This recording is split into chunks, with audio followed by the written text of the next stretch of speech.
परत बाळाला झोपवलं आणि इथे अद्वैतलासुद्धा खायला दिलं, लंच दिलं आणि दुपारी बाळ जेव्हा जागा झाला तर त्यानंतर थोडंसं घरामध्ये ऊन आलेलं होतं, तर बाळाला थोडा डायपर फ्री टाईमही दिला आणि थोडंसं बाळाला उन्हामध्येही ठेवलं आणि त्यानंतर विटॅमिन डीसुद्धा बाळाला दिलं. आता विटॅमिन डी सध्या बाळाला मी कोणत्याही वेळेमध्ये देते आहे, असं काही फिक्स टाईम त्याचा ठरवलेला नाही, कारण बाळ कधी जागा असतो कधी झोपलेला असतो त्यामुळे.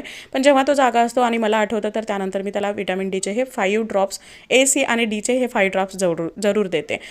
इथे उन्हामध्ये मी त्याचा थोडासा एक्सरसाइजसुद्धा करत होते. हे जे काही एक्सरसाइज आहेत हे दिवसातून मी त्याला 3-4 वेळा तरी आरामामध्ये करते, म्हणजे जेव्हा त्याने दूध पिऊन झालेलं असतं किंवा जेव्हा तो जागा असतो तर त्यावेळी.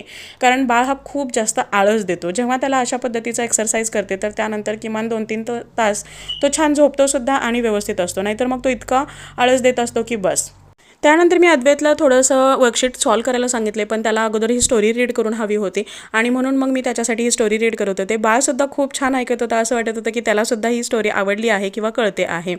आता अद्वैतला सध्या ना समर वेकेशन चालू आहेत. इथे UK जे समर वेकेशन्स आहेत हे जुलै आणि ऑगस्टमध्ये असतात. तर सध्या 18 तारखेला त्याला समर वेकेशन्स लागलेले आहेत. आता सप्टेंबरमध्ये त्याचं नवीन स्कूल किंवा नवीन इयर सुरू होणार आहे.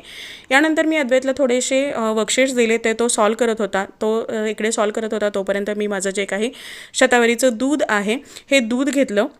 यामध्ये मी जे काही लॅक्टॉनिक ग्रॅन्युअल आहे ते टाकलेलं आहे आणि त्यासोबत हे दूध मी घेते आहे. तर यानंतरच्या बाकीच्या गोष्टी रेकॉर्ड करायला मला काही खूप जमलं नाही. आता मी डायरेक्टली इथे डिनरचं दाखवत आहे. डिनरमध्ये मी आज वरण भात आणि हे खूप सारं सॅलड एन्जॉय करते आहे. साधारणतः 7:45च्या दरम्यान मी हा डिनर बनवलेला आहे, म्हणजे मी डिनर करते आहे. अद्वैत आणि अद्वैतचे पप्पा माझं डिनर झाल्यानंतर करतात, कारण बाळ जर मध्ये उठला तर त्यालाही घ्यावं लागतं, त्यामुळे मी अगोदर जेवण करून घेते आणि त्यानंतरच त्या दोघांना भूक लागेल तेव्हा ते जेवण करतात.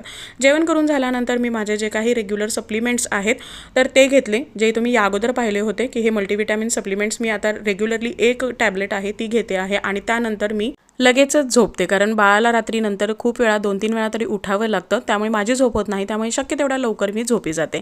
तर असा काहीसा होता आजचा माझा दिवस. आय होप तुम्ही हे 3ही पार्ट पाहिले असतील आणि पूर्ण आपला व्लॉग एन्जॉय केला असेल. Thank you so much for watching. Bye bye.